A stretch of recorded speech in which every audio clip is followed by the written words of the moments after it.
Hello all dear students, आज हम पढ़ने वाले हैं कमी वृद्धि मतलब इंक्रीज डिक्रीज से जुड़े हुए सवाल। और इन सारे सवालों में परसेंट के फ्रैक्शन चार्ट की बहुत ज्यादा इंपॉर्टेंस है। तो वैल्यूज आपको सभी अभी तक याद हो गई होंगी, किसी भी परसेंटेज के भिन्न का जो मान है। तो आइए हम शुरू करते हैं। इसके बाद हम क्षेत्रमिति वाले सवाल पढ़ेंगे, जनसंख्या वाले सवाल पढ़ेंगे।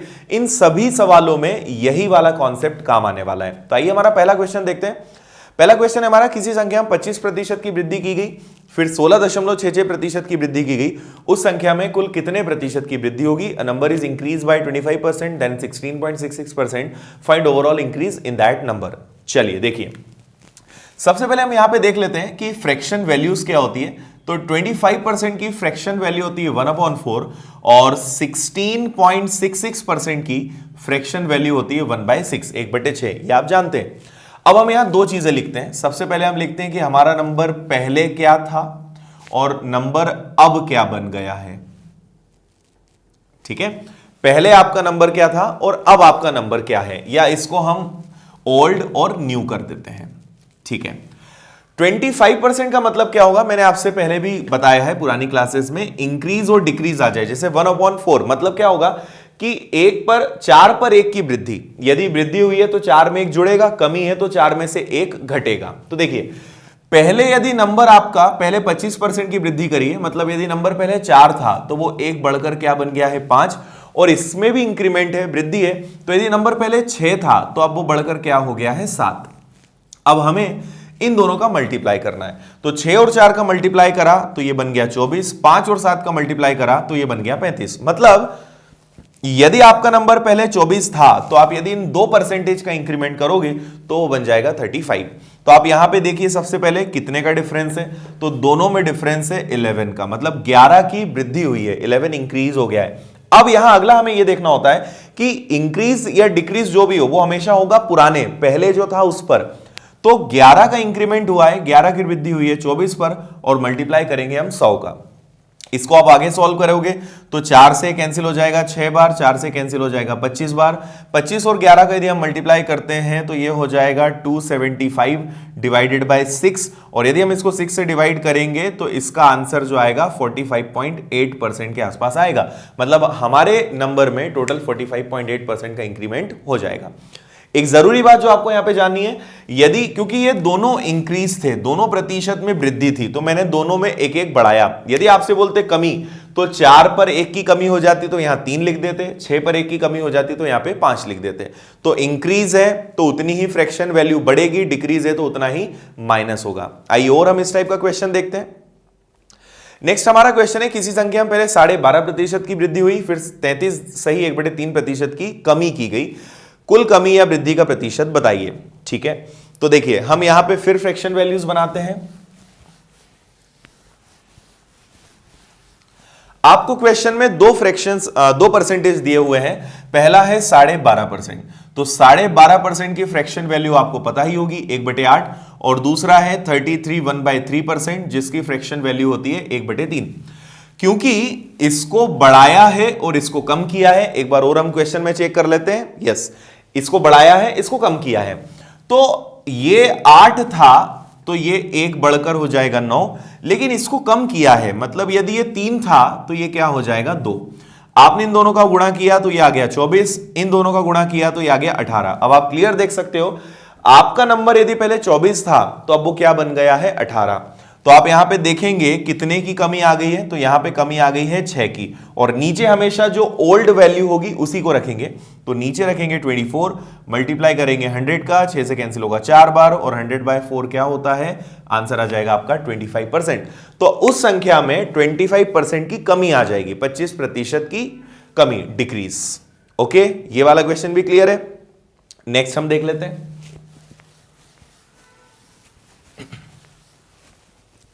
देखिए नेक्स्ट क्वेश्चन हमारा जो रहेगा उसमें फिर हम कमी वृद्धि दोनों लेंगे। तो अगला क्वेश्चन आप यहां पे पढ़ लीजिए। क्वेश्चन है हमारा, एक किताब का मूल्य पहले 25% घटाया गया, फिर 20% बढ़ा दिया गया, उसके मूल्य में कितने प्रतिशत की, किताब की कीमत में कितने प्रतिशत की कमी या वृद्धि होगी? पहले 25% घटाया, फिर 20% बढ़ाया। 25% घटाया है और 20% बढ़ाया है। 25% होता है 1/4, 20% होता है 1/5। अब ये चीजें आपको याद हैं, और क्योंकि मैं आपको समझा रहा हूं इसलिए मैं लिख रहा हूं, आप इनको डायरेक्ट लिखने की कोशिश कीजिए। तो 25% की कमी है मतलब 4 से वो 3 हो जाएगा, और 20% की वृद्धि है तो 5 पे 1 जोड़कर 6 हो जाएगा। तो यदि आपका नंबर पहले 20 था तो बाद में हो जाएगा 18, मतलब कितने की कमी आ गई, 2 की, किस पे हो जाएगी, 20 पर, और गुणा कर देंगे 100 का, तो ये कैंसिल हो जाएगा, तो आपका फाइनल आंसर आ जाएगा ओवरऑल 10% की कमी। 20 से नंबर हो गया 18। तो अब आपको ज्यादा समय नहीं लगेगा, अब आप ऐसे क्वेश्चंस को बहुत ही आसानी से कर सकते हैं। आइए नेक्स्ट क्वेश्चन देख लेते हैं।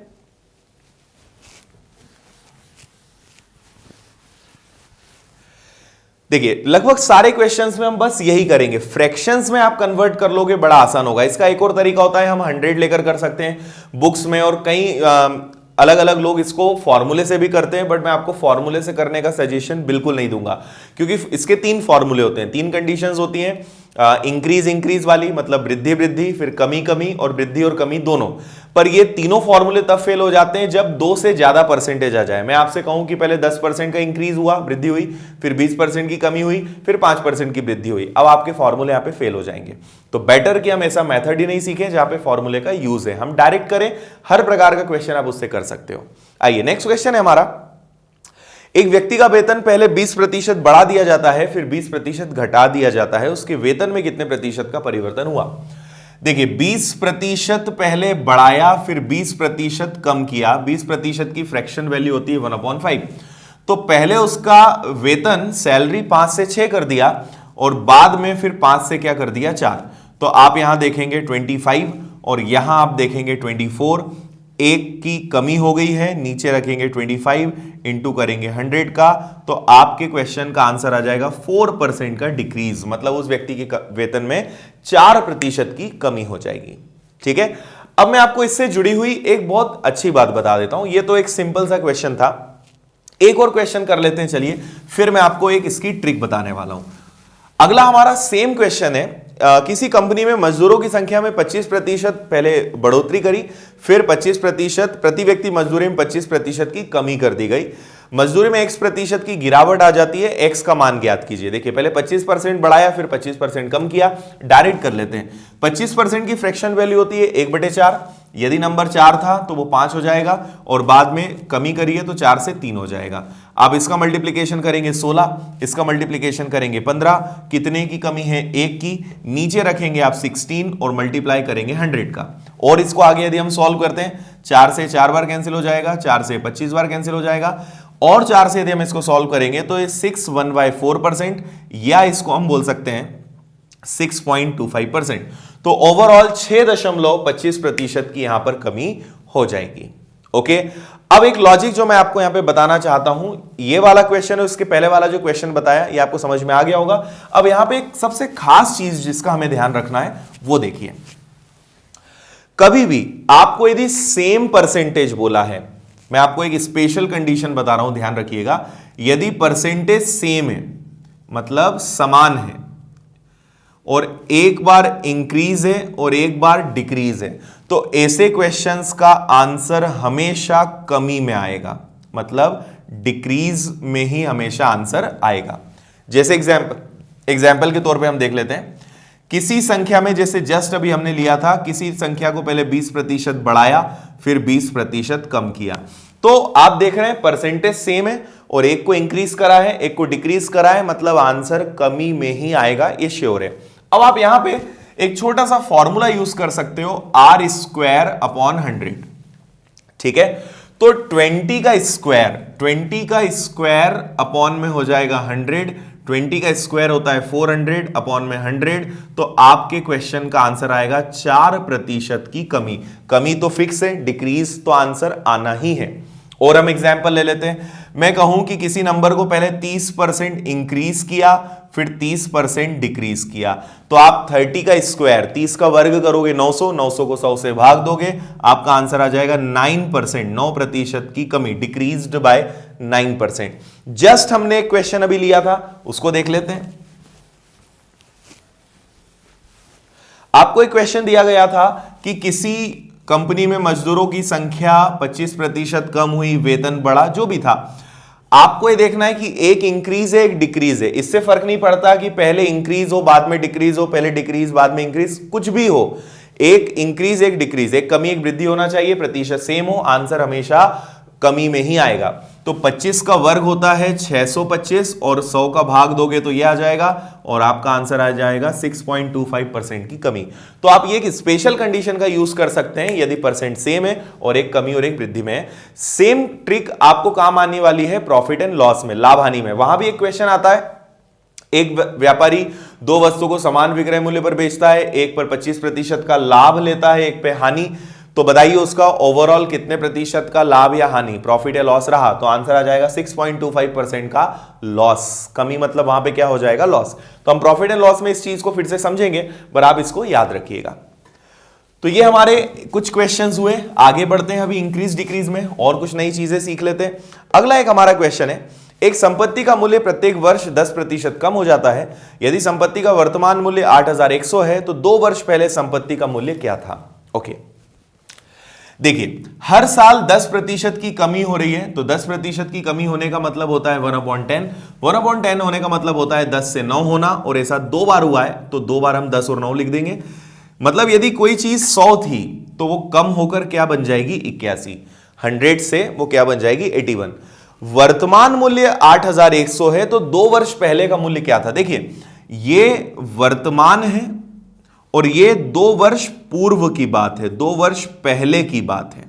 ओके, आपसे बोल रहे हैं अभी उसका मूल्य 8100 है तो 2 वर्ष पहले उस संपत्ति का मूल्य क्या था। तो देखिए वर्तमान में उसका रेशो है 81 और उसका प्राइस है 8100, तो आप निकाल लेंगे 1 की वैल्यू 100 और ओल्ड वाली वैल्यू बताना है तो 100 से मल्टीप्लाई कर दोगे तो आपको पुरानी वाली उस असेट संपत्ति की वैल्यू पता चल जाएगी।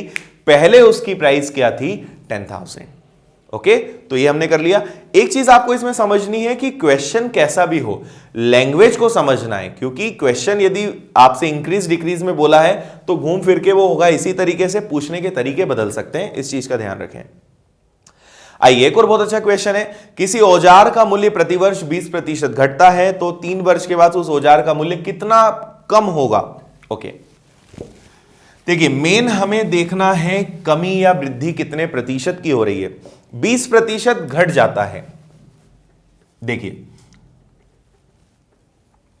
20% की फ्रैक्शन वैल्यू होती है 1/5, पर मैं कई बार आपको सजेस्ट करूंगा कि 1/5 के बजाय आप यदि 20% को 2/10 लोगे तो ज्यादा फायदे में रहोगे। ठीक है, क्योंकि 10 होने से 2/10 या 1/5 दोनों का मतलब सेम होता है, पर यदि 10 आ जाएगा तो आपका कैलकुलेशन बहुत कम हो जाएगा। अभी मैं आपको बताता हूं कैसे।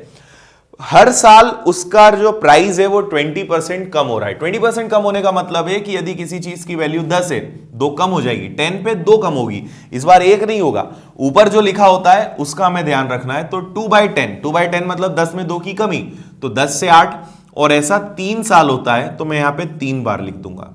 जितनी बार आपसे बोला जाएगा उतना आपको लिखना है। तो आप यदि इसका मल्टीप्लाई करेंगे तो ये आ जाएगा 1000, और यदि 8 का मल्टीप्लाई करेंगे तो ये आ जाएगा 512। ओके, तो यदि उसका प्राइस 1000 था तो अब क्या बन जाएगा, 512। तो 1000 से 512 हो गया। हम इसका डिफरेंस लेने की कोशिश करते हैं तो इसमें डिफरेंस आएगा 488 का। आप क्लियरली देख सकते हो 488 की कमी आ गई। कमी हो या वृद्धि, हमेशा जो पुराना प्राइस है उसको हम बेस लेंगे अपॉन में 1000 इंटू 100। 2 0 से 2 0 कैंसिल, 10 से डिवाइड करेंगे तो 48.8% की कमी आ जाएगी। आप 1/5 से करेंगे तो भी कोई फर्क नहीं आएगा, 54 54 54, तो ये हो जाएगा 125, ये हो जाएगा 64, आंसर सेम आएगा। पर 10 होने से बहुत सारा कैलकुलेशन कम हो जाता है, इसलिए हमने इसको 10 लिया। बाकी आंसर्स में कभी चेंज नहीं आएगा। ओके, ये वाला क्वेश्चन क्लियर है। चलिए और देख लेते हैं इस टाइप का, यदि और कोई क्वेश्चन है तो, अदरवाइज फिर हम टाइप चेंज करेंगे। चलिए एक और बहुत अच्छा क्वेश्चन है हमारे सामने। देखिए क्वेश्चन है रक्त जांच में लाल रक्त कोशिकाएं पहले 2 घंटे में 10% की दर से बढ़ती हैं, अगले घंटे में 10% घटती हैं, अगले घंटे में स्थिर रहती हैं, फिर अगले 2 घंटे में 5% प्रति घंटे की दर से बढ़ती हैं। लाल रक्त कोशिकाएं फिलहाल 40,000 हैं। 6 घंटे बाद कोशिकाओं की अनुमानित संख्या क्या होगी? देखिए, लाल रक्त कोशिकाएं मतलब रेड ब्लड सेल्स, पहले 2 घंटे में 10% इंक्रीज, नेक्स्ट 10% डिक्रीज, फिर नेक्स्ट आवर में स्थिर कांस्टेंट है, और अगले 2 घंटे में 5% की दर से बढ़ती है, 5% इंक्रीज होता है। फिलहाल उनका जो काउंट है वो 40,000 है। तो आफ्टर 6 आवर्स क्या हो जाएगा? चलिए, इस बार 6 आवर्स का क्वेश्चन है तो हमें 6 बार यहां पे कैलकुलेशन करनी पड़ेगी। एक बात आप समझिए, पहले 2 घंटों में 10% का इंक्रीमेंट होता है, 10% बढ़ती है। 10% की फ्रैक्शन वैल्यू होती है 1/10, तो 10 से हो जाएगा 11, 10 से हो जाएगा 11, ये हो गए 2 घंटे। तीसरे घंटे में 10% की कमी होती है, 10% की कमी होने का मतलब है 10 से क्या हो जाएगा? 9। चौथे घंटे में स्थिर रहता है, तो हम उसको छोड़ देंगे, 10 है तो 10 ही रहेगा, उससे कोई फर्क नहीं पड़ेगा। अगले 2 घंटे में देखिए, 1 घंटे, 2 घंटे, 3 घंटे, चौथे घंटे स्थिर है, मैं उसको नहीं लिख रहा हूं, आप चाहें तो 1 और 1 लिख लीजिए, 1 है तो 1 ही रहेगा। अगले 2 घंटे 5% कम होता है। अब आप बताइए कि 5% की फ्रैक्शन वैल्यू क्या होती है? तो 5% की फ्रैक्शन वैल्यू होती है 1/20, 1/20। तो यदि 20 है तो इंक्रीज है या डिक्रीज वो देख लेते हैं। 5% बढ़ती है तो 20 से वो क्या हो जाएगा? 21, और फिर 20 से क्या हो जाएगा? 21। तो इस प्रकार हमारे 6 घंटे हो जाएंगे। 10 से 11, पहले 2 घंटे में वृद्धि हुई है, तीसरे घंटे में कमी हुई है, चौथा घंटा स्थिर रहा है, 5वें घंटे में 5% की वृद्धि हुई है, तो 20 से 21, और 6वें घंटे में भी वृद्धि हुई है। अब हम इन सब का मल्टीप्लीकेशन करेंगे, इन सब का गुणा करेंगे। तो देखिए 10 10 10 तो 1000 हो जाएगा, और 20 का गुणा करोगे तो आप कितना हो जाएगा? तो देखिए 2 और 2 हो जाएगा 4, इनके आगे लग जाएंगे 2 0, और 1 2 3, 1 2 3, ये हो जाएगा। अब हम इन सब का मल्टीप्लाई कर लेंगे। तो आप यदि इनमें मल्टीप्लाई करते हो तो 11 और 11 हो जाएगा 121, ये हो जाएगा इनटू में आपका 9, और अभी आपके पास 21 और 21 ऑलरेडी यहां पर है। सो 21 और 21 का मल्टीप्लाई करोगे तो ये आ जाएगा 441। अब हमें इन सब का फिर से वहां पे गुणा करना पड़ेगा, तो 121, 9 और 441। वैसे यदि हम ऑप्शंस देखें तो हमारा आंसर आ सकता है, बट हम चाहें तो इनका मल्टीप्लीकेशन भी कर सकते हैं। तो आप 9 का मल्टीप्लीकेशन इसमें करेंगे तो ये बन जाएगा 9, 9 का दुगना हो जाएगा 18, 1 कैरी, और 9 और 1 हो जाएगा 10, ये आ जाएगा आपका 1089। और अब इसमें हम 441 का मल्टीप्लाई करेंगे। चाहें तो हम मल्टीप्लीकेशन करें, या फिर जैसा मैंने आपसे कहा कि हम ऑप्शन से करेंगे। तो अब आप 441 का 9 से मल्टीप्लाई करें, 8 से मल्टीप्लाई करें, 10 से मल्टीप्लाई करें, तो मैं आपको बता देता हूं कि एक रफ यहां पे वैल्यू क्या आने वाली है। तो यदि हम यहां पर 1089 और 441 का मल्टीप्लाई करें, 1089 और 441, तो हमारा जो आंसर होगा वो रफली होगा 480,249, ये हो जाएगा हमारा आंसर यदि हम इनका मल्टीप्लाई करते हैं तो। पर आपसे यहां पे पूछा है कि ओवरऑल कितना इंक्रीमेंट होगा। तो देखिए, आप यदि ध्यान से देखेंगे तो फिलहाल आपको रेड ब्लड जो सेल्स हैं, लाल रक्त कोशिकाएं, उनकी संख्या 40,000 दी है, तो यहां पे 4 लाख है। यदि मैं यहां पे 1 0 कम कर दूं, मतलब 10 से डिवाइड कर दूं, तो मुझे यहां पे इसमें भी 10 का भाग देना पड़ेगा। मतलब यदि कोशिकाएं 40,000 होंगी तो वो बन जाएंगी 480 और 24.9, तो 24.9 को मैं एक राउंड फिगर ले लेता हूं 25, और ये आपके ऑप्शन में है। तो यदि 40,000 रक्त कोशिकाएं हैं तो 6 घंटे बाद उनकी वैल्यू हो जाएगी 4,80,025, और यही हमारे क्वेश्चन का आंसर हो जाएगा। ओके, सो आई थिंक ये आपको समझ में आ गया होगा। आइए अब हम टाइप चेंज करते हैं और फिर से अब यहां पे नया एक क्वेश्चन लेते हैं। तो अगला क्वेश्चन देखिए हमारा क्या है। यस, इसको मैं हटा देता हूं। देखिए नेक्स्ट क्वेश्चन है हमारा, चीनी के मूल्य में 20% की वृद्धि हो जाती है, खपत को कितना प्रतिशत कम करना चाहिए ताकि चीनी का खर्च अपरिवर्तित रहे? Rate of sugar is increase bye 20%, by what percent the consumption should be decrease so that expenditure remains the same. Rate 20% बढ़ गया, उसको हमें वापस कम करना है, तो आपको लैंग्वेज पर नहीं जाना है, आपको इसको एज इट इज करना है। 20% की फ्रैक्शन वैल्यू क्या होती है? तो वो होती है 1/5।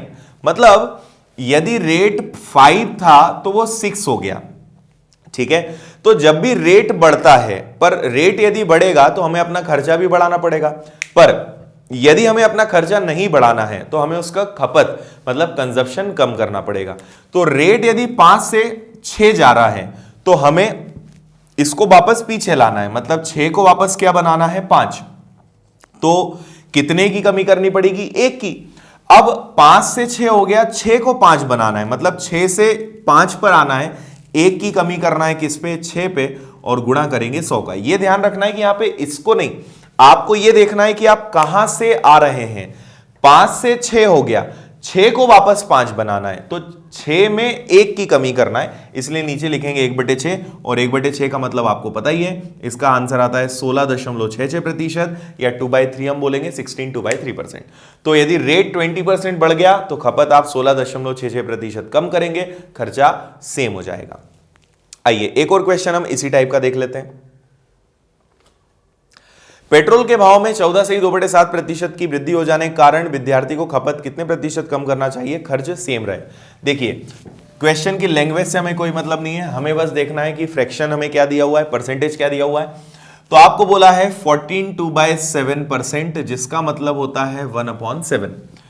मतलब पेट्रोल का रेट 7 से 8 हो गया, हमें वापस क्या करना है, 8 को 7 पे लाना है, मतलब कितने की कमी? 1 की। किस पर हो जाएगी? 8 पर, और इंटू करेंगे 100 का, और 1/8 का मतलब आपको पता ही है, दैट इज 12.5%। तो 12.5% की कमी हमें करनी पड़ेगी उसकी खपत में, खर्चा हमारा सेम हो जाएगा। ओके, तो ये हमारा एक टाइप हुआ। अभी इसमें हम आगे और अभी नए क्वेश्चंस देखने वाले हैं।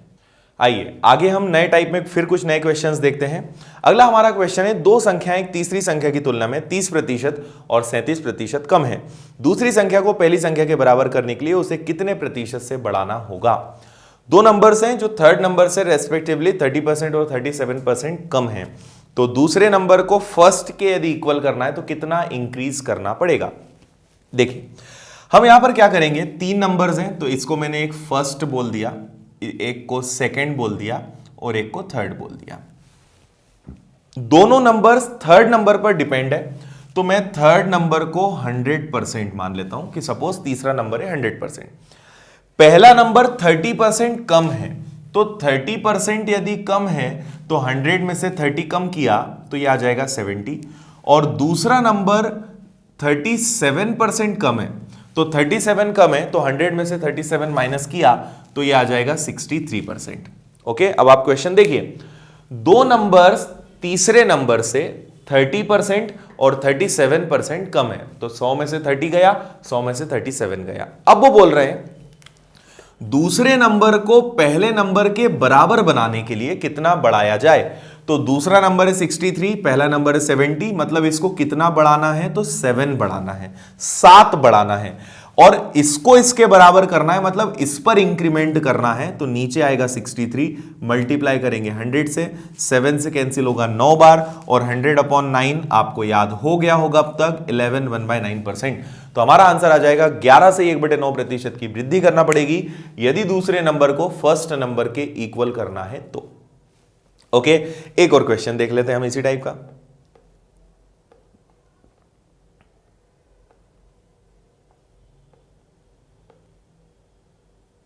दो संख्याएं एक तीसरी संख्या की तुलना में 30% और 60% कम है। दूसरी संख्या को पहली संख्या के बराबर करने के लिए कितने प्रतिशत बढ़ाना होगा? देखिए सेम क्वेश्चन है और आप एज इट इज कर सकते हैं, इस बार कोई दिक्कत नहीं है। तीसरी संख्या से 30% और 60% कम है, तो सपोज ये 100 है, 30% कम है मतलब 70, और 60% कम है मतलब 40। ओके, ये हो गया। अब आपसे बोल रहे हैं दूसरी संख्या को पहली संख्या के बराबर करना है, मतलब 40 को 70 के बराबर करना है, मतलब कितने का इंक्रीमेंट करना पड़ेगा? 30 का। किस पे? 40 पे, मल्टीप्लाई करेंगे 100 का, और 3/4 का मतलब आपको पता ही है, आपका आंसर आ जाएगा 75%। ओके, चलिए इसके बाद हम फिर टाइप चेंज करते हैं और अगला हम क्वेश्चन लेते हैं। देखिए नेक्स्ट हमारा जो क्वेश्चन है वो है, एक मैदान की वर्तमान कीमत 72900 72,900 है। एक आदमी इस पर 1,33,100 रुपए लगाकर एक इमारत बनाता है। मैदान की कीमत प्रतिवर्ष 10% बढ़ रही है और इमारत की कीमत 10% प्रतिवर्ष घट रही है। कितने वर्षों के पश्चात मैदान और बनी हुई इमारत की कीमत बराबर हो जाएगी? ओके, देखिए यहां पे वैसे यदि आपको वैल्यूज याद हैं तो आपको पता होगा, दो चीजें हैं, एक प्राइस आपको दिया है 72900 और एक दिया है 13310000। ओके, एक हर साल 10% इंक्रीज हो रहा है और एक हर साल 10% डिक्रीज हो रहा है। एक में 10 की वृद्धि हो रही है, एक में 10 की कमी हो रही है। मैदान की कीमत 10% बढ़ रही है और इमारत जो बिल्डिंग है उसकी कीमत 10% घट रही है। कितने वर्षों के बाद दोनों कीमत बराबर हो जाएगी? वैसे यदि आपको 10% की वैल्यूज याद है तो आप वैसे ही आंसर बता दोगे 3 साल, पर इसको कैसे करेंगे देखिए। एक की कीमत बढ़ रही है 10%, तो 10% बढ़ने का मतलब है 10 से 11, 10 से 11 और 10 से 11। ठीक है, तो यदि किसी चीज की कीमत 1000 है तो वो क्या हो जाएगी? 1331 हो जाएगी। ठीक है, दूसरा एक और चीज मैं यहां लिख देता हूं, एक की कीमत कम हो रही है 10 से 9, 10 से 9 और 10 से 9। तो यदि आप यहां ध्यान से देखेंगे तो यदि ये 1000 है तो ये हो जाएगा 729। अब मैं इसको इनके बराबर करने के लिए बस दोनों तरफ 2 जीरो बढ़ा देता हूं। ठीक है, तो आप खुद देखिए कि क्या यहां पे है। जो 72900 है वो 3 साल में यहां आ जाएगी, मतलब इसकी वैल्यू 3 साल में ये हो जाएगी और यहां भी हो जाएगी। तो क्लियर दिख रहा है कि यदि रेट ऑफ इंटरेस्ट 10% है तो 3 साल बाद दोनों की वैल्यू क्या हो जाएगी? सेम। जो 72,900 है वो 1 लाख हो जाएगा, जो 1331,000 है वो भी 1 लाख हो जाएगा। तो हमारे क्वेश्चन का आंसर आ जाएगा 3%। तो ये आपको रेट याद होगा ना तो ही आप कर पाएंगे, अदरवाइज आपको करते हुए देखना पड़ेगा। पहले 2 बार देखना पड़ेगा, फिर 3 बार देखना पड़ेगा। वैसे 11 का वर्ग 1331 होता है, 9 का 729 होता है, तो आप वैसे भी लॉजिक यहां पे लगा सकते थे। ओके, तो ये सारे टाइप हमारे अब क्लियर है। नेक्स्ट अब हम इन्हीं टाइप्स को आगे लेकर चलते हैं और अब मेंसुरेशन वाले हम क्वेश्चंस करेंगे, क्षेत्रमिति वाले सवाल। इसमें आयत, वर्ग, वृत्त, घन, घनाभ, गोला, बेलन, शंकु, rectangle, square, triangle, cube, cuboid, sphere, इसके अलावा सिलेंडर, ये सारे क्वेश्चंस हम यहां पे करने वाले हैं। तो देखिए 1 बाय 1 हम इनके क्वेश्चंस देख लेते हैं। देखिए कई सारे बच्चे इन क्वेश्चंस को जब पढ़ते हैं तो उन्हें लगता है कि ये वाले क्वेश्चंस मेंसुरेशन के हैं, बट नहीं, ये सारे सवाल प्रतिशत के हैं। हम प्रतिशत की मेथड से सॉल्व करेंगे, पर साउंड करता है पढ़ने में कि ये मेंसुरेशन के, बट ऐसा नहीं है। देखिए जैसे हमारा फर्स्ट क्वेश्चन है, एक आयत की लंबाई में 20% की कमी की गई और चौड़ाई में 40% की कमी की गई, उसके क्षेत्रफल में कितने प्रतिशत की कमी होगी? Length of a rectangle is decreased bye 20%, breadth decreased bye 40%, area में क्या चेंज आएगा? एक में बोला है 20% कमी, एक में बोला है 40% कमी। 20% की फ्रैक्शन वैल्यू 1/5 होती है, पर मैंने आपसे कहा कि बेटर आप 2/10 लो। 40% की फ्रैक्शन वैल्यू होती है 4/10, या हम जानते हैं 2/5, पर 10 लेने से कैलकुलेशन कम होगा, इसलिए हम इस पर जाएंगे। देखिए दोनों को कम किया है, आपको कुछ नहीं करना है। आपको पता है रेक्टेंगल मतलब आयत, आयत का क्षेत्रफल का फॉर्मूला होता है लंबाई गुणा चौड़ाई। अब लंबाई में जो चेंज है, चौड़ाई में जो चेंज है, आप बस वो करिए। दोनों में कमी है, तो 10 में 2 की कमी, तो यदि 10 था तो वो 8 हो जाएगा। 10 पे 4 की कमी, यदि चौड़ाई 10 थी तो वो कितनी हो जाएगी? 6। इनका आप मल्टीप्लाई करेंगे तो ये आ जाएगा 100, ये आ जाएगा 48। मतलब यदि क्षेत्रफल 100 था तो वो कितना हो जाएगा? 48। तो आप यहां क्लियरली देख सकते हो कितने की कमी है? 52 की। किस पर? 100 पर। मल्टीप्लाई भी 100 का करेंगे तो उसके एरिया मतलब क्षेत्रफल में 52% की क्या हो जाएगी? कमी, और ये हो जाएगा हमारे क्वेश्चन का आंसर। तो आप यहां पे बिल्कुल कंफ्यूज मत होइए, बस जो फॉर्मूला है, अच्छा फॉर्मूले का भी कोई यूज नहीं है, फॉर्मूले से आपको बस ये पता चलेगा कितना इंक्रीज करना है या कितना डिक्रीज करना है। ओके, नेक्स्ट क्वेश्चन हम देख लेते हैं। एक क्वेश्चन मैं आपको यूं ही बता देता हूं, यदि यही क्वेश्चन वर्ग मतलब स्क्वायर में आता, तो एक मैं आपको रैंडम ऐसी क्वेश्चन बता रहा हूं कि यदि वर्ग में यह सवाल पूछ लिया जाए, आपसे बोला जाए कि एक वर्ग की भुजा में 10% की वृद्धि की गई, भुजा जिसको इंग्लिश में बोलते हैं साइड और शॉर्ट में लिखते हैं ए, वर्ग की भुजा में 10% की वृद्धि की गई तो उसके क्षेत्रफल पर क्या प्रभाव पड़ेगा? अब कई बच्चे सोचते हैं कि भुजा में 10% की वृद्धि की गई तो क्षेत्रफल भी 10% बढ़ेगा, बट ऐसा नहीं है, क्योंकि स्क्वायर वर्ग का क्षेत्रफल का फॉर्मूला होता है ए स्क्वायर। ए स्क्वायर मतलब क्या हो जाएगा? ए इंटू ए। 10% का इंक्रीमेंट है 10 से 11, इधर भी 10 से 11, मल्टीप्लाई करोगे 100, इधर मल्टीप्लाई करोगे 121, मतलब एरिया यदि 100 है तो वो क्या बन जाएगा 121। कितने का इंक्रीमेंट है 21 का, किस पर 100 पर, मल्टीप्लाई 100, तो उसका एरिया बढ़ेगा 21%। आयत में, रेक्टेंगल में क्या होता है, लंबाई और चौड़ाई दोनों होती है, बट वर्ग में लंबाई भी वही होती है, चौड़ाई भी वही होती है, इसलिए हमें क्वेश्चन पढ़ने में लगता है कि एक बार इंक्रीमेंट करना है, बट नहीं, उसको आपको कितनी बार बढ़ाना है, 2 बार। ओके, चलिए नेक्स्ट क्वेश्चन देखते हैं। एक वृत्त की त्रिज्या में 10% की कमी होने से उसके क्षेत्रफल में कितने प्रतिशत की कमी होगी। वृत्त मतलब सर्कल और त्रिज्या मतलब रेडियस। तो रेडियस 10% कम हो गई है तो सर्कल के एरिया पर क्या प्रभाव पड़ेगा। देखो बहुत सिंपल, आपको पहले यह जानना है कि सर्कल मतलब वृत्त और वृत्त की त्रिज्या। तो क्षेत्रफल वाला क्वेश्चन है, क्षेत्रफल मतलब एरिया, एरिया का फॉर्मूला होता है पाई आर स्क्वायर। यहां पे आप ये ध्यान रखें कि ये जो पाई, कांस्टेंट पाई की वैल्यू होती है 22/7। कोई भी पाई या कोई और साइन आ जाए या कोई नंबर आ जाए, इनका कोई फर्क नहीं पड़ता। आपको ये देखना है क्योंकि ये कांस्टेंट है, इनसे क्वेश्चन में फर्क नहीं पड़ेगा, फर्क पड़ेगा आर या जो भी चीज दी होती है। तो आर का स्क्वायर, आर का स्क्वायर मतलब आर इंटू आर करना है। 10% की कमी है, मतलब यदि 10 है तो 9, फिर 10 हो जाएगा तो ये 9 हो जाएगा, मल्टीप्लाई करोगे 100, इधर मल्टीप्लाई करोगे 81। कितने की कमी आ गई है, तो 100 से 81 होने का मतलब है 19 की कमी होना। और क्योंकि 100 है तो हमें सॉल्व करने की जरूरत नहीं है, बट स्टिल मैं आपको सॉल्व करके बता रहा हूं। तो उसके एरिया में, क्षेत्रफल में 19% की कमी हो जाएगी। आइए नेक्स्ट क्वेश्चन देख लेते हैं जो त्रिभुज से जुड़ा हुआ है। एक त्रिभुज के आधार में 10% की वृद्धि की गई और ऊंचाई में 20% की कमी की गई, उसके क्षेत्रफल में कितने प्रतिशत का परिवर्तन होगा। अब त्रिभुज मतलब ट्राइंगल, और ट्राइंगल का एक बेसिक फॉर्मूला होता है। यहां पे कोई स्पेसिफिक ट्राइंगल मेंशन नहीं है तो हम बेसिक फॉर्मूला लेंगे। त्रिभुज का फॉर्मूला आपको याद होगा 1/2 बेस इंटू हाइट। बेस मतलब आधार और हाइट मतलब ऊंचाई। ये एक बेसिक फॉर्मूला है। आपसे बोल रहे हैं आधार में 10% की वृद्धि और ऊंचाई में 20% की कमी। आधार में 10% की वृद्धि और ऊंचाई में 20% की कमी, तो हम इसको डायरेक्ट करेंगे। देखिए मैंने आपको पहले ही कहा है कि जो नंबर है या 1/2 पाई, इनसे कोई फर्क नहीं पड़ता, तो फर्क पड़ेगा b और h से। तो 10% बढ़ गया मतलब आधार हो गया 10 से 11, पर ऊंचाई 20% कम हो गई। 20% की फ्रैक्शन वैल्यू आपको पता है 2/10, तो 10 में 2 की कमी हो जाएगी मतलब 8। तो आपने इसका मल्टीप्लाई किया तो यह आ जाएगा 100, इसका मल्टीप्लाई किया तो यह आ जाएगा 88। मतलब यदि क्षेत्रफल 100 है तो वो क्या बन जाएगा 88। कितने की कमी हो गई 12 की, किस पर 100 पर, और मल्टीप्लाई कर देंगे हम 100 का, तो आपको क्लियरली दिख रहा है कि कितने प्रतिशत की कमी हो गई क्षेत्रफल में, 12% की।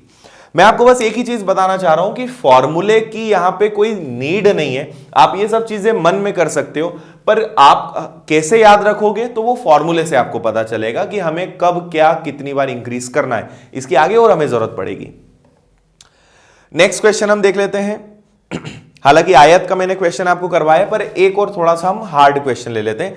एक आयत की लंबाई 62 से 1/2% बढ़ा दी जाती है तथा चौड़ाई 7 से 9/13% घटा दी जाती है। क्षेत्रफल में कितने प्रतिशत परिवर्तन आएगा।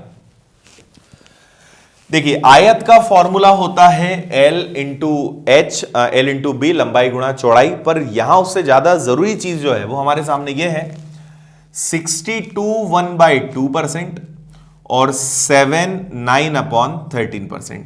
ये दो चीजें हमारे पास यहां पर है। 62 1/2%। अब आपको ये सोचना पड़ेगा कि ये किससे बना होगा। देखिए एक हो गया लंबाई, एक है चौड़ाई, इनका हम मल्टीप्लाई करेंगे। आप जानते हैं, ये मैंने आपको पहले की क्लासेस में पढ़ाया है, यदि आप भूल गए तो एक बार रिवाइज कर लीजिएगा। आपको पता है कि 12 1/2% मतलब होता है 1/8, और यदि इसका 5 गुना करोगे तो इसका भी 5 गुना करना पड़ेगा। तो यदि 12 1/2 का 5 टाइम्स करोगे तो ये बनता है 62 1/2, तो 1/8 का 5 टाइम्स करोगे, इट मींस इसकी फ्रैक्शन वैल्यू क्या है 5/8, और 7 9/13 की फ्रैक्शन वैल्यू क्या है 1/13। ये हो गया। अब आपको केवल सॉल्व करना है। एक बार बस ये देख लेते हैं किसको बढ़ा रहे हैं किसको कम कर रहे हैं। तो लंबाई को बढ़ाना है और चौड़ाई को कम करना है, इसमें इंक्रीमेंट है और इसमें डिक्रीमेंट है। चलो, तो 5/8 का मतलब है कि यदि लंबाई 8 होगी तो उसमें 5 की वृद्धि होगी, तो 8 में 5 जुड़कर वो बन जाएगा 13, और इधर कमी है तो 13 से 1 कम हो जाएगा, तो यदि चौड़ाई 13 है तो वो हो जाएगी 12। ओके, अब आप यहां पे इनका मल्टीप्लाई करोगे, पर एक चीज ध्यान रखना है, यदि नंबर कॉमन है तो आप उसको हटा सकते हो। तो ये 8 से 12 हो गया, कितने का इंक्रीमेंट है? 4 का, किस पर? 8 पर इंटू 100। सॉल्व करने पे आपको पता चलेगा कि उसके एरिया में कितने परसेंट का इंक्रीमेंट हो जाएगा? 50% का। तो यहां पे कैलकुलेशन इजी था, पर इसको देखकर बच्चे डर जाते हैं कि इसमें क्या करना है। तो डरना नहीं है, जहां टफ परसेंट आया आप उसको फ्रैक्शन में कन्वर्ट करिए, आपका क्वेश्चन बहुत आसान हो जाएगा। चलिए आगे का क्वेश्चन हम देखते हैं। एक घन की प्रत्येक भुजा में 50% की वृद्धि हो गई, इसके पृष्ठीय क्षेत्रफल में वृद्धि का प्रतिशत क्या होगा? घन की प्रत्येक भुजा में 50% की वृद्धि हुई है, पृष्ठीय क्षेत्रफल में कितने प्रतिशत की वृद्धि होगी? देखिए, अब घन से जुड़े हुए 2-3 क्वेश्चंस होते हैं, मैं आपको बताता हूं। घन के बारे में आप जानते ही हैं, घन कुछ ऐसा होता है।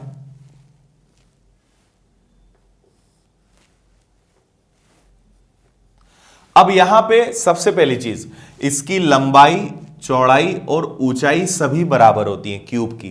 ओके, यदि हम इसके आयतन की बात करें, मतलब इसमें क्या क्या क्वेश्चंस बन सकते हैं वो मैं आपको बता रहा हूं। तो आयतन का फॉर्मूला होता है ए क्यूब, आयतन मतलब होता है वॉल्यूम।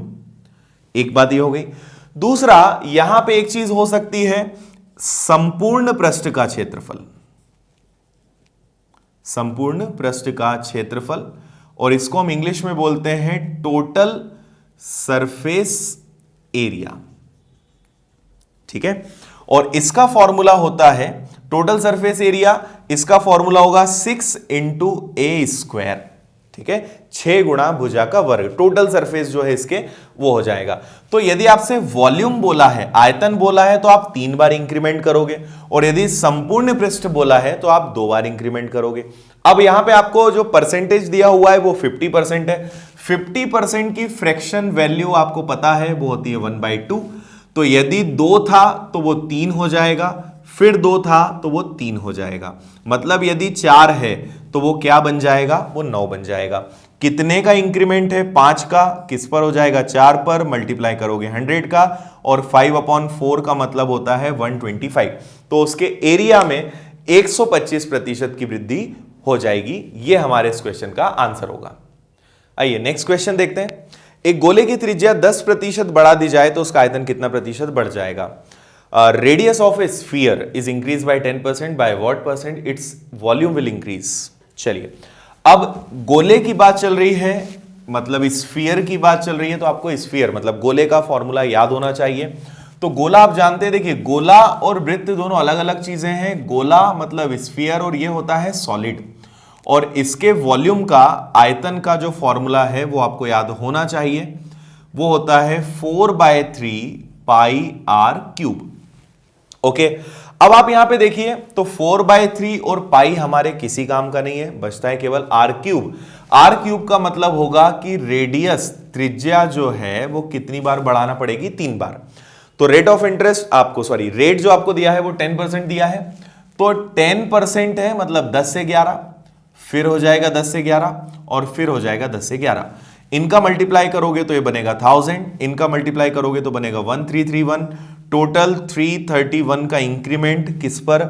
1000 पर, और मल्टीप्लाई भी करेंगे 100 का, सॉल्व करेंगे तो उसका जो वॉल्यूम है, आयतन है, उसमें टोटल 33.1% की वृद्धि होगी। नेक्स्ट हम 2 क्वेश्चंस देखते हैं जो बेलन और शंकु मतलब सिलेंडर और कोण से जुड़े हुए हैं। तो मैं आपको यूं ही क्वेश्चन बता देता हूं। देखिए, ये सब फॉर्मूले यदि याद हैं तो आप तुरंत कर लेंगे। फॉर्मूले से बस पता चलता है कितनी बार बढ़ाना है, कितनी बार कम करना है। जैसे हम एक रैंडम क्वेश्चन ले लेते हैं। पहले हम बेलन के बारे में, शंकु के बारे में पहले डिस्कस कर लेते हैं, या चलिए बेलन पहले हम ले लेते हैं। तो जैसे बेलन, जिसको हम इंग्लिश में बोलते हैं सिलेंडर, जो कुछ ऐसा होता है, इनको हम मेंसुरेशन में काफी डिटेल में पढ़ने वाले हैं, बट फिलहाल हमें यहां जितना जरूरी है उतना हम देख रहे हैं। यदि इसके आयतन की हम बात करें, आयतन मतलब होता है वॉल्यूम, तो इसका वॉल्यूम होता है पाई आर स्क्वायर एच। इनमें मतलब इसके क्षेत्रफल से जुड़े हुए भी सवाल होते हैं, वो भी फॉर्मूले पर इसमें आयतन का ज्यादा क्वेश्चन पूछा जाता है। तो आयतन मतलब पाई आर स्क्वायर एच, और इसमें आप देखेंगे तो अगेन पाई का यहां पे रोल नहीं रहेगा। क्वेश्चन ऐसा आएगा कि एक बेलन की त्रिज्या 10% बढ़ाई गई, मतलब रेडियस, और इसकी ऊंचाई हाइट 20% बढ़ाई गई, तो उसके आयतन पर क्या प्रभाव पड़ेगा। एक हमने यूं ही क्वेश्चन ले लिया है। तो आपको पता है कि इसके आयतन, वॉल्यूम का फॉर्मूला होता है पाई आर स्क्वायर एच, पाई हट जाएगा, मतलब आर स्क्वायर है तो आर आएगा 2 बार और एच आएगा 1 बार। ओके, रेडियस 2 बार इंक्रीज होगी तो 10% मतलब 10 से 11, फिर हो जाएगा 10 से 11, और ये 20% इंक्रीज होगी मतलब 10 से 12। तो इन तीनों का आप मल्टीप्लाई करेंगे तो ये बनेगा 1000, और यदि इन तीनों का मल्टीप्लाई करोगे तो 11 और 11 होता है 121। 121 को यदि मैं 12 से मल्टीप्लाई करता हूं तो 12 से 1 बार हो जाएगा, फिर 12 24 और 1 25 का 5 हो जाएगा, कैरी 2 12 और 2 हो जाएगा 14। तो आप यहां देखेंगे 452 का डिफरेंस आया है, वो आया है 1000 पर। मल्टीप्लाई करेंगे 100 का, 2 0 से कैंसिल, 10 से डिवाइड करेंगे तो फाइनली पता चलेगा कि 45.2% का इंक्रीमेंट होगा उसके आयतन में, वॉल्यूम में। ठीक है, और यदि आप बेलन, सिलेंडर के बारे में समझ गए तो सेम शंकु का क्वेश्चन होता है, जिसको इंग्लिश में हम बोलते हैं कोण, और इन दोनों में काफी सिमिलैरिटी है। शंकु का मैं डायग्राम एक बना देता हूं रफ। शंकु कुछ इस प्रकार का दिखाई देता है, ठीक है, जिसको हम इंग्लिश में बोलते हैं कोण, और इसके वॉल्यूम का फॉर्मूला होता है, आयतन का फॉर्मूला होता है 1/3 पाई आर स्क्वायर एच। तो 1/3 भी हट जाएगा, ले देकर वही आर स्क्वायर एच बचेगा, मतलब आर आपको 2 बार बढ़ाना है, एच 1 बार बढ़ाना है। तो हम यदि हम सेम क्वेश्चन लेंगे तो हमारा आंसर भी सेम आएगा। मतलब बेलन, मतलब सिलेंडर, और शंकु कोण, दोनों के आयतन का सेम प्रोसीजर है, दोनों में त्रिज्या 2 बार बढ़ेगी और ऊंचाई 1 बार बढ़ेगी। तो इस तरीके से हम इस क्वेश्चन को कर लेंगे। आइए अब हम इनमें कुछ अलग और देख लेते हैं कि क्या अलग आपसे पूछा जा सकता है। तो एक हम क्वेश्चन लेते हैं, आप यहां पे देखिए। एक आयत की लंबाई को 50% बढ़ाया जाता है, उसकी चौड़ाई को कितना प्रतिशत कम किया जाना चाहिए जिससे कि उसका क्षेत्रफल अपरिवर्तित रहे। चलिए ये सब मैं हटाता हूं और ये क्वेश्चन को हम देख लेते हैं। आयत की लंबाई 50% बढ़ गई, चौड़ाई कितनी कम करें कि क्षेत्रफल सेम रहे। देखिए बहुत आसानी से हो जाएगा। आप या तो 50% बढ़ाया तो 50% की फ्रैक्शन वैल्यू आपको पता ही है, वो होती है 1/2। तो आपसे बोल रहे हैं कि लंबाई को 50% बढ़ाया, मतलब 2 से उसको क्या कर दिया गया है 3, पर हमें चौड़ाई को कम करना है ताकि क्षेत्रफल वही हो जो पहले था, मतलब 3 को वापस बनाना है 2, तो 1 की कमी करना पड़ेगी 3 पर, मल्टीप्लाई करोगे 100 का, आपके क्वेश्चन का आंसर हो जाएगा 33.33%। तो लंबाई यदि 50% बड़ी है तो चौड़ाई 33.33% कम करनी पड़ेगी। ठीक है, ये वही क्वेश्चन था जो हमने पेट्रोल में वृद्धि या चीनी के मूल्य में वृद्धि वाले जो क्वेश्चन करे थे, सेम वैसे ही था। इस क्वेश्चन को और टफ बनाया जा सकता है। नेक्स्ट क्वेश्चन देखते हैं। एक घनाभ में अगर लंबाई को 63.63% बढ़ा दिया जाए और चौड़ाई को 41/2/3% कम कर दिया जाए तो ऊंचाई को कितना प्रतिशत कम किया जाए कि आयतन स्थिर रहे। देखिए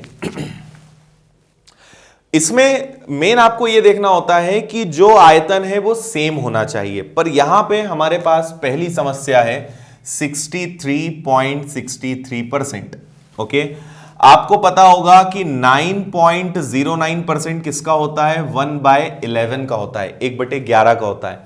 और यदि इसका 7 गुना कर दिया जाए तो ये मिलेगा, तो इसका 7 गुना करेंगे, मतलब इसकी फ्रैक्शन वैल्यू होगी 7/11। दूसरा हमारे पास है 41 2/3%। तो ये सब मैं आपको पहले एक्सप्लेन कर चुका हूं, ये कैसे बनते हैं। तो ये बना है 1/8 से, जिसकी वैल्यू होती है 1/12 से, जिसकी वैल्यू होती है 8 1/3, और ये हो जाता है आपका 1/12। तो यदि इसका आप 5 गुना करोगे तो इसका भी 5 गुना करना पड़ेगा, so it will become 5/12। Okay, तो आपको दोनों की फ्रैक्शन वैल्यू पता चल गई, और एक को, दोनों को बढ़ाया है, नहीं एक को बढ़ाया है, इसको बढ़ाया है और इसको कम किया है। चलिए देखिए, तो हम यहां पे देखेंगे इसको बढ़ाया, इसको कम किया और ऊंचाई को कम करना है जिससे सब कुछ सेम हो जाए। तो इसको बढ़ाया है 7/11 का मतलब होगा कि यदि 11 है तो उस पर 7 बढ़कर वो हो जाएगा 18, और इसको 5/12 कम किया है मतलब यदि 12 है तो 12 पे 5 कम हो जाएगा मतलब 7। ठीक है, अब इसको सॉल्व करिए। देखिए 6 से कैंसिल हो जाएगा 2 बार, 6 से कैंसिल हो जाएगा 3 बार, 11 का दुगना 22 और 7 का 3 गुना 21। अब हमें ऊंचाई को कुछ ऐसा करना है कि वो बराबर हो जाए, मतलब यदि ये 22 है तो इधर भी क्या आना चाहिए 22 आना चाहिए। तो 21 को यदि मुझे 22 बनाना है मतलब कितना बढ़ाना पड़ेगा 1।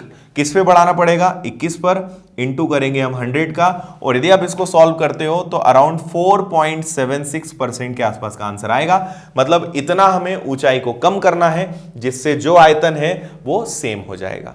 हम यहां पे और ये भी कर सकते हैं कि यहां पे हम 10 रख दें, भाई ये लंबाई है, एक चौड़ाई है, एक ऊंचाई ले लें, 10 रखें या x रखें, पर वो रखने से कोई मतलब नहीं है। आप ऐसे ही कीजिए, ये 22 है, ये ऑलरेडी बढ़ गया है, इसको वापस इसके बराबर बनाना है तो आयतन वही हो जाएगा जो पहले था। तो 1 बढ़ाना है 21 पर, गुणा 100 का करेंगे, 4.76% ये हमारे क्वेश्चन का आंसर हो जाएगा।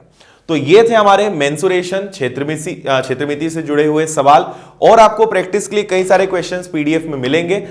नेक्स्ट अब हम इसी से जुड़े हुए सवाल करने वाले हैं जनसंख्या वाले, जहां पे हमने आज जो ये सीखा है ये सब उसमें काम आने वाला है। आइए बच्चों, आज हम सीखने वाले हैं जनसंख्या से संबंधित प्रश्न, क्वेश्चंस रिलेटेड टू पॉपुलेशंस। तो इसकी भी अच्छी टेक्निक्स और शॉर्टकट तरीके हम सीखेंगे, और काफी टफ क्वेश्चंस को आसान कैसे बनाया जा सकता है उस पर आज हम सारी चीजें समझेंगे। तो आइए, हमारा फर्स्ट क्वेश्चन है, एक शहर की जनसंख्या 64,000 है और यह 10% प्रतिवर्ष बढ़ती है। 3 वर्ष के बाद शहर की जनसंख्या क्या होगी? आज 64,000 है, 10% हर साल बढ़ती है, 3 साल के बाद जनसंख्या क्या होगी? हमने इसके पहले कमी वृद्धि से जुड़े हुए क्वेश्चंस किए, और यहां पर भी सेम वही लॉजिक और कॉन्सेप्ट लगने वाला है। देखिए, जो भी आपको रेट ऑफ इंटरेस्ट दिया रहेगा, मतलब जो रेट दिया रहेगा, परसेंट दिया रहेगा, उसको पहले तो हम फ्रैक्शन में कन्वर्ट करेंगे। तो आपको पता है कि 10% की जो वैल्यू है वो होती है 1/10। 1/10 का मतलब क्या होता है? देखिए, क्वेश्चन 3 साल के लिए, तो क्या होगा कि यदि जनसंख्या आज 10 है तो उसमें 1 का इंक्रीमेंट होगा तो 11, फिर जनसंख्या 10 से हो जाएगी 11, और फिर जनसंख्या 10 से हो जाएगी 11। ओके, तो ये यदि हमारी प्रेजेंट की पॉपुलेशन है, आज की जनसंख्या है, तो ये आफ्टर 3 इयर्स, 3 साल बाद की जनसंख्या है। और आपको पता ही है, हम इसका मल्टीप्लाई करते हैं तो 10 10 और 10 का मल्टीप्लाई करोगे तो ये बन जाएगा 1000, और 11 11 और 11 का मल्टीप्लाई करोगे तो ये बन जाएगा 1331। इट मींस कि यदि आज जनसंख्या 1000 है तो वो क्या बन जाएगी 1331। अब ये देखिए कि आपसे क्वेश्चन में कहा गया है कि आज की जनसंख्या 64,000 है, तो 3 साल बाद की जनसंख्या क्या होगी? मतलब प्रेजेंट की पॉपुलेशन जो है 64,000 वो इसके बराबर है। तो मैं यहां लिख देता हूं, इसको हटा देते हैं। 64,000 जो आज जनसंख्या है और आज हमने जो निकाला है वो 1000 है, तो 1000 किसके बराबर है 64,000 के? तो 1331 क्या होगा? इसको हमें सॉल्व करना है। तो ऑप्शंस भी आप देख सकते हो, हमारे ऑप्शंस है 80,000, 85,184, 85,000 और 85,100। तो वैसे आप लॉजिक लगा सकते हो, 3 0 से ये 3 0 कैंसिल हो जाएंगे, और 4 और 1 का जब मल्टीप्लाई होगा तो लास्ट डिजिट 4 होनी चाहिए, और 4 केवल एक ही ऑप्शन में 85184। वैसे भी 64 का यदि हम 1331 में मल्टीप्लाई करते हैं तो 85184 मिलेगा। मतलब 3 साल बाद की जनसंख्या क्या हो जाएगी? 85,184। इसमें एक चीज का और आपको ध्यान रखना है, देखिए आज की जनसंख्या दी है तो आगे आने वाले साल की जनसंख्या पूछी जाएगी, या आगे की जनसंख्या दी है तो पुरानी जनसंख्या पूछी जाएगी। मेन ये देखना है कि यदि जनसंख्या आज की है तो हम इसका भाग देंगे और इसका गुणा करेंगे। यदि 64,000 3 साल बाद की जनसंख्या होती तो 1331 का भाग देते और 1000 का गुणा करते। तो ये हमें ध्यान रखना है कि हमें कौन सा पीरियड दिया हुआ है। चलिए, एक और क्वेश्चन हम इसी में देख लेते हैं। 2 वर्ष पहले एक शहर की जनसंख्या 62,500 थी। बड़े शहरों की ओर स्थानांतरण के कारण प्रतिवर्ष 4% की दर से घटती है, तो शहर की वर्तमान जनसंख्या कितनी है? देखिए, 2 वर्ष पहले की जनसंख्या 62,500 और हर साल 4% जनसंख्या कम हो रही है। ठीक है, यहां पे ये जरूर ध्यान रखिए कि आपको कौन सा डेटा दिया है और कौन सा आपसे पूछा है। रेट ऑफ जो परसेंटेज आपको दिया हुआ है वो है 4%, और 4% का मतलब होता है 1/25। ये आप जानते हैं। क्योंकि आज की जनसंख्या 2 वर्ष पहले की जनसंख्या 62,500 है और हर साल जनसंख्या 4% घट रही है, तो वर्तमान जनसंख्या क्या होगी? तो एक हम लिखेंगे 2 इयर्स पुरानी जनसंख्या और एक लिखेंगे प्रेजेंट की जनसंख्या। 2 साल पहले की जनसंख्या 62,500 थी और आज की जनसंख्या में निकालनी है। 4% जनसंख्या हर साल कम हो रही है। 4% का मतलब है कि यदि पॉपुलेशन 25 है तो एक कम होकर 24 बन जाएगा, और क्योंकि ऐसा 2 बार हुआ है तो अगेन 25 है तो ये 24 हो जाएगा। 25 और 25 का मल्टीप्लाई करोगे 625 बनेगा। 24 और 24 का यदि आप मल्टीप्लाई करते हो तो ये बन जाएगा 24 का स्क्वायर जो होता है 576। मतलब यदि 625 जनसंख्या है 576 बन जाएगी। एक बहुत अच्छी चीज यहां पे ये है कि ये 2 साल पुरानी जनसंख्या है और ये आज की जनसंख्या है, और यहां एक अच्छी चीज ये है कि 2 साल पहले की जनसंख्या 62,500 है, तो आप क्लियरली देख सकते हो कि ये 625 है। बस 2 जीरो आपको करना है, मतलब 100 का मल्टीप्लाई करना है तो इधर भी करना है। तो यदि 2 साल पहले जनसंख्या 62,500 थी तो हर साल 4% यदि जनसंख्या कम होगी तो 2 साल बाद जनसंख्या हो जाएगी 57,600। बस यही हमारे क्वेश्चन का आंसर होगा। ओके, आइए और इसी टाइप के हम कुछ क्वेश्चंस देखते हैं। एक और क्वेश्चन हमारा नेक्स्ट है। एक शहर की जनसंख्या 65,000 है। यदि जनसंख्या वृद्धि दर 2.5% प्रतिवर्ष हो तो जनसंख्या 3 वर्ष बाद जनसंख्या क्या होगी? ठीक है, मेन आपको ये क्वेश्चंस करवाने का रीजन है कि आपको जो आपको परसेंटेज दिया हुआ है उसकी अंडरस्टैंडिंग क्लियर हो कि कैसे उसको हम टैकल करते हैं। 2.5% रेट ऑफ आपको जो परसेंटेज दिया हुआ है, मतलब हर साल उतना परसेंट का इंक्रीमेंट करना है। 64,000 सॉरी 64,000 जनसंख्या आज है और 3 साल बाद ये जनसंख्या क्या हो जाएगी? देखिए, सबसे पहले तो हम ये समझें कि 2.5% की फ्रैक्शन वैल्यू क्या होगी। आप जानते हैं कि 25% की फ्रैक्शन वैल्यू होती है 1/4, तो यदि 2.5% है तो इसका बन जाएगा 1/40, और क्योंकि जनसंख्या 3 बार बढ़ रही है तो 40 से 41, फिर 40 से 41 और फिर 40 से ये हो जाएगी 41। यदि आप इसका मल्टीप्लाई करते हो तो ये बनेगा 64,000, और यदि आप इनका मल्टीप्लाई करते हो, एक और चीज हम यहां पे देख लेते हैं कि आज जनसंख्या कितनी है। फिर एक अच्छी बात यह है कि आज जनसंख्या क्वेश्चन में भी 64,000 दिए और इनका मल्टीप्लिकेशन करने पर भी आपको 64,000 मिल रहा है। तो 3 साल बाद की जनसंख्या क्या होगी? तो आपको 41 का क्यूब निकालना पड़ेगा जो होता है 68921, 68,921। और यदि क्यूब निकालना आपको नहीं आता है तो इसको मैंने पहले क्लासेस में पढ़ाया है, आप वो वाला वीडियो देख सकते हैं और क्यूब निकालना सीख सकते हैं। तो 3 साल बाद की जनसंख्या हो जाएगी 68,921। तो इस तरीके से हम इस प्रकार के क्वेश्चंस को कर सकते हैं। आइए नेक्स्ट क्वेश्चन लेते हैं हमारा। एक गांव की जनसंख्या पहले साल 16 से ही 2/3% बढ़ती है, दूसरे साल 37 1/2 37.5% बढ़ती है, और तीसरे साल 57 1/7% घटती है, 57 1/7। 3 साल बाद जनसंख्या 44,000 है, तो वर्तमान जनसंख्या ज्ञात कीजिए। देखिए, यहां पर फिर हमें जो परसेंटेज दिए हुए हैं उनको पहले तो फ्रैक्शन में कन्वर्ट करना है।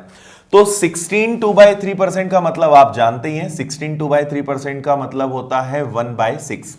दूसरा है 37 1/2%, जो मैंने आपको पहले बताया है, ये 12.5% का 3 गुना है। तो 12.5% का मतलब होता है 1/8, तो ये 3 गुना है, इसकी फ्रैक्शन वैल्यू होगी 3/8। और तीसरा है हमारा 57 1/7%। आपको पता है कि 1/7 का मतलब होता है 14 2/7, और यदि इसका हम 4 गुना करेंगे तो हमें 57 1/7% मिलेगा, मतलब इसकी फ्रैक्शन वैल्यू है 4/7। यहां पर 2 में इंक्रीमेंट है और तीसरे में डिक्रीज है, कमी है। एक बार और क्वेश्चन देख लेते हैं। 3 साल बाद जनसंख्या 44,000 है, तो वर्तमान जनसंख्या आपको बतानी है। पहले साल बढ़ती है, दूसरे साल बढ़ती है, तीसरे साल घटती है, 3 साल बाद 44,000 हो जाएगी, तो वर्तमान जनसंख्या ज्ञात कीजिए। चलिए ठीक है, तो पहले तो हम इनका फ्रैक्शन को एडजस्ट करते हैं। यदि आज जनसंख्या 6 है तो पहले 16 2/3 बढ़ा, मतलब 7 हो गया। फिर इंक्रीमेंट हुआ, 8 पर 3 इंक्रीज होगा, तो यदि ये 8 है तो ये 11 बन जाएगा। और फिर 7 पे 4 की कमी होगी, तो यदि 7 है तो 7 में से 4 कम हो जाएगा, तो ये बन जाएगा कितना? 3। अब हम मल्टीप्लाई करने के पहले ये देख लेते हैं कि यदि कुछ कॉमन है तो उसको कैंसिल कर देते हैं। जैसे 7 से 7 कैंसिल हो सकता है, और 3 से ये 2 टाइम्स कैंसिल हो सकता है, तो 8 का दुगना हो जाएगा 16 और यहां 11 का 11 रहेगा। मतलब यदि वर्तमान में जनसंख्या 16 है तो 3 साल बाद वो क्या हो रही है, 11। अब देखिए आपसे बोल रहे हैं 3 साल बाद की जनसंख्या 44,000 है, दैट मींस वो किसके इक्वल में है, 11, क्योंकि ये 3 साल बाद का रेशो है तो हम इससे डिवाइड करेंगे। और प्रेजेंट की पॉपुलेशन बताना है, मतलब किससे मल्टीप्लाई करेंगे, 16 से। 11 से कैंसिल हो जाएगा 4000 बार और 16 का 4 गुना ये हो जाएगा 64,000। तो आपको पता चल जाएगा कि प्रेजेंट में जो पॉपुलेशन थी वो 16,000 थी और 3 साल बाद ये परसेंटेज चेंजेस के कारण जनसंख्या क्या हो जाती है, 44,000। ओके, एक और क्वेश्चन हम देखते हैं इसी प्रकार का। आपसे बोल रहे हैं जयपुर शहर की जनसंख्या पहले साल 16.3% बढ़ती है, दूसरे साल 20% फिर बढ़ती है, तीसरे साल 40% घटती है, 3 वर्ष में जनसंख्या 20,000 कम हो गई, तो वर्तमान जनसंख्या बताइए। ओके, देखिए पहला 16/2/3 है, 16/2/3%, दूसरा 20% है और तीसरा 40% है। तो 16/2/3% मतलब 1/6, 20% मतलब 1/5, 40% मतलब 2/5।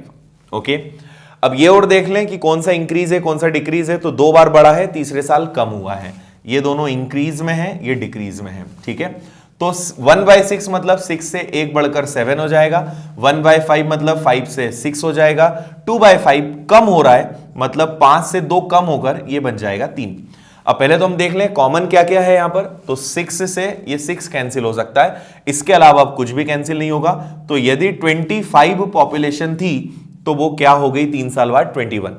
इस बार आप यदि क्वेश्चन में देखेंगे तो आपसे कहा है कि जनसंख्या 20,000 कम हो गई। आपसे ये नहीं कहा है कि जनसंख्या आज 20,000 है या जनसंख्या 3 साल बाद 20,000 हो जाएगी। आपसे बोल रहे हैं जनसंख्या 20,000 कम हो गई 3 साल में। आप ये देखिए कि पहले रेशो 25 था, बाद में रेशो 21 था, मतलब कितना कम हो गया, तो ये कम हो गया 3 और इसके अलावा 4, और एक्चुअल में जो पॉपुलेशन कम हुई है वो कितनी है, तो वो है 20,000। तो 4 कम हुई है और 20,000 कम हुई है। तो यदि 4 को हम सॉल्व करें तो 1 की वैल्यू हमें क्या मिल जाएगी, 5,000।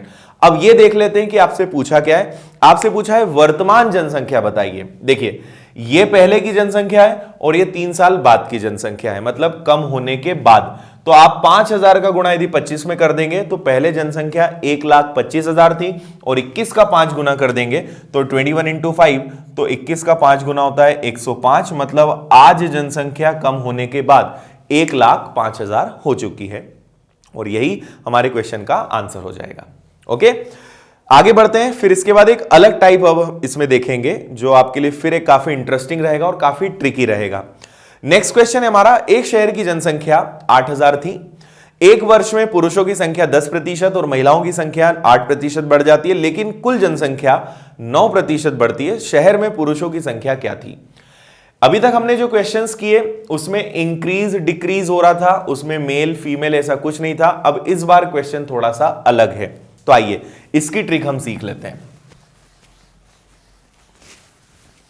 देखिए इसमें आपको यह ध्यान रखना है, कभी भी ऐसा क्वेश्चन आता है तो आप मिक्सचर एंड एलिगेशन वाला फॉर्मेट यूज करेंगे। शायद आपने अभी तक वो नहीं पढ़ा है तो मैं बेसिक बता देता हूं। मिश्रण या मिक्सचर एंड एलिगेशन हमारा एक कंप्लीट टॉपिक है जो आप आगे पढ़ोगे, पर इस क्वेश्चन को हम सॉल्व करने के लिए वो वाली टेक्निक लगाएंगे। मिक्सचर एलिगेशन में होता यह है कि आप एक वैल्यू एक तरफ रखते हो, दूसरी वैल्यू दूसरी तरफ रखते हो, बीच में उनकी एक एवरेज वैल्यू रखकर और क्रॉस में घटाते हैं। तो a और x का डिफरेंस लेट्स हम b एज्यूम कर लें और इनका डिफरेंस हम a एज्यूम कर लें, तो ये रेशो आएगा और ये रेशो हमेशा होता है उनकी क्वांटिटी का। ठीक है, अभी क्वेश्चन सॉल्व करेंगे आपको ज्यादा अच्छे समझ में आएगा। आज की जनसंख्या 8,000 है, ठीक है, पुरुषों की संख्या 10% बढ़ती है। तो देखिए एक तरफ में मेल या मैन लिख देता हूं, दूसरी तरफ विमेन। पुरुषों की संख्या 10% बढ़ी, महिलाओं की संख्या 8% बढ़ी।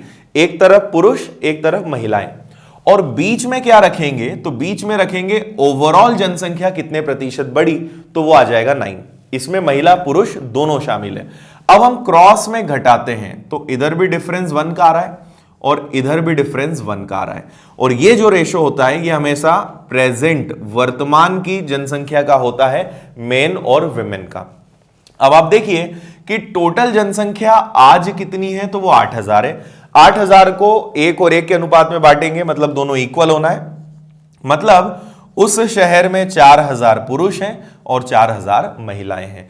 तो ये सबसे बेस्ट तरीका होता है ऐसे क्वेश्चंस को सॉल्व करने का, और ये मिक्सचर एलिगेशन की ट्रिक हर चैप्टर में काम आती है। तो जैसे जैसे हम आगे पढ़ेंगे आपको ये सब चीजें अच्छे समझ में आती जाएंगी। एक और हम इसी टाइप का क्वेश्चन देखते हैं, इसमें आपको फिर थोड़ा सा कुछ नया मिलेगा। एक शहर की वर्तमान जनसंख्या 3,50,000 है, पुरुषों की संख्या 7% बढ़ती है, महिलाओं की संख्या 21% बढ़ती है। 3 वर्ष बाद उस शहर की जनसंख्या 4,55,000 हो जाती है, पुरुषों की संख्या क्या थी? देखिए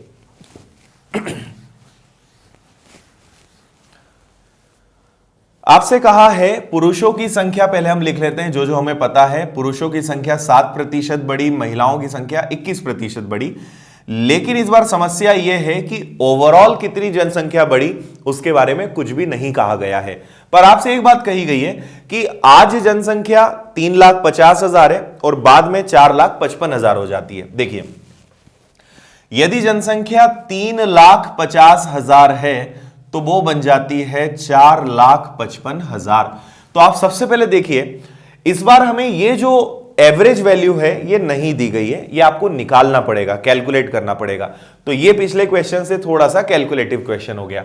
आप यहां देखेंगे सबसे पहले दोनों में डिफरेंस, तो दोनों में डिफरेंस है 1,05,000 का, ठीक है। तो 3,50,000 से जनसंख्या 4,55,000 हो जाती है, कितने साल में? 3 साल में। तो 1,05,000 जनसंख्या बढ़ गई, और जो किस पे इंक्रीज हुई है? 3,50,000 पे। मल्टीप्लाई करेंगे 100 का, 2 0 ये कैंसिल, 2 0 ये भी कैंसिल। 35 का यदि आपको टेबल याद है तो 35 के टेबल में ये 30 टाइम्स आएगा। 35 का दुगना 70, 35 का 3 गुना 105। तो आपको एक बात पता चल गई कि टोटल जनसंख्या जो इंक्रीज हुई है, कुल जो जनसंख्या बढ़ी है वो कितने परसेंट बढ़ी है? 30%। कितने साल में?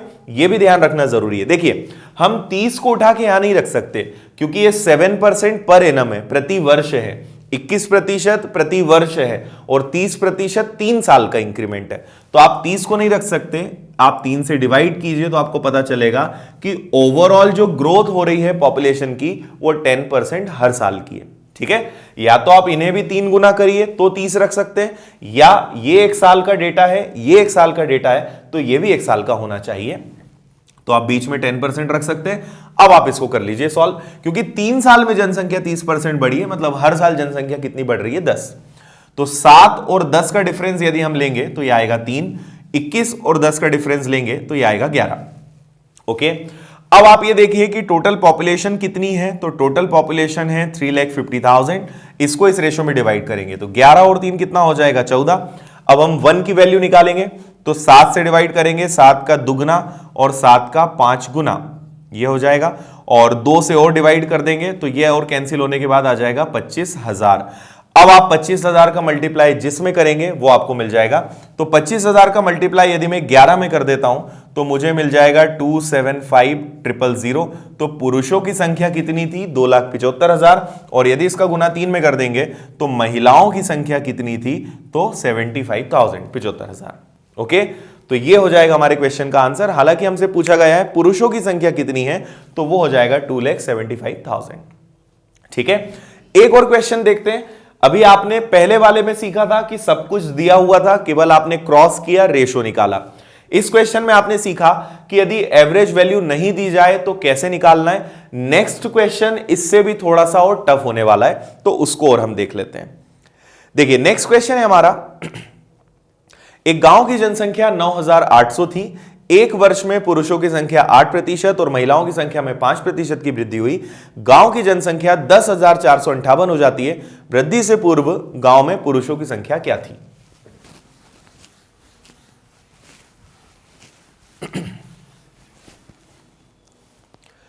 देखिए सबसे पहले हमें जो जो दिया हुआ है फिर हम लिख लेते हैं। पुरुषों की संख्या बढ़ी है 8%, महिलाओं की संख्या बढ़ी है 5%, एंड अगेन हमें ओवरऑल जो इंक्रीज है दोनों का कंबाइंड वो नहीं दिया हुआ है। पर एक बात आपसे कही गई है कि यदि जनसंख्या 9,800 थी तो वो 10,458 हो गई। ठीक है, तो जैसा हमने लास्ट क्वेश्चन में किया था अगेन हम वही करेंगे, दोनों में डिफरेंस देखेंगे तो दोनों में इंक्रीमेंट हुआ है 658 का। इस बार ये एक ही साल का क्वेश्चन है तो कोई दिक्कत नहीं है। नीचे रखेंगे आप 9800 मल्टीप्लाई करोगे 100 का, ये कैंसिल हो गया। अब हम 14 से कैंसिल करके देख लेते हैं, तो 14 से कटेगा 7 बार और 14 से कट जाएगा 14 इंटू 4 56, बचेगा 9 और 8 और फिर से कट जाएगा 7 बार।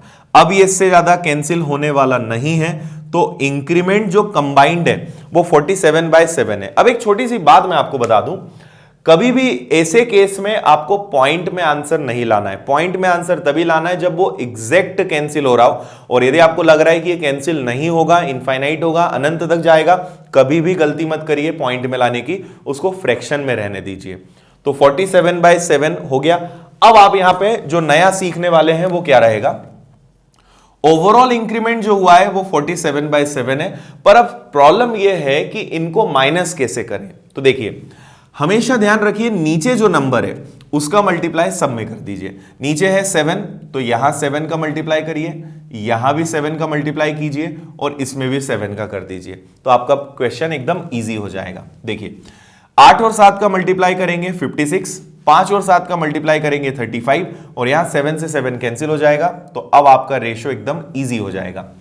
तो 47 और 56 में यदि डिफरेंस देखेंगे तो कितने का आएगा 9, और 35 और 47 में यदि डिफरेंस देखेंगे तो ये आ जाएगा आपका 12 का। ठीक है, ये और कैंसिल हो सकते हैं, तो 3 से कैंसिल हो जाएगा 4 बार, 3 से कैंसिल हो जाएगा 3 बार। तो फाइनली आपको मेन और वुमेन, पुरुष और महिलाओं का अनुपात मिल गया 4:3। अब हमारे पास टोटल जनसंख्या क्या दी हुई है, तो टोटल जनसंख्या है 9,800, तो इसमें हम डिवाइड कर लेते हैं, ये मैं हटा देता हूं। तो देखिए 9,800 को इस रेशो में बांटना है, तो 4 और 3 किससे डिवाइड करेंगे 7 से, और आपसे पूछा है पुरुषों की संख्या बताओ, तो मल्टीप्लाई कर देंगे हम 4 से। सॉल्व कर लेते हैं, 7 से कैंसिल हो जाएगा 7 से 1 बार और 7 से हो जाएगा 4 बार, मतलब 1400, और 1400 का 4 टाइम्स करोगे तो आपका आंसर आएगा 5600। ये आ गई पुरुषों की संख्या। यदि 3 से मल्टीप्लाई कर देंगे तो हमें मिल जाएगी महिलाओं की संख्या।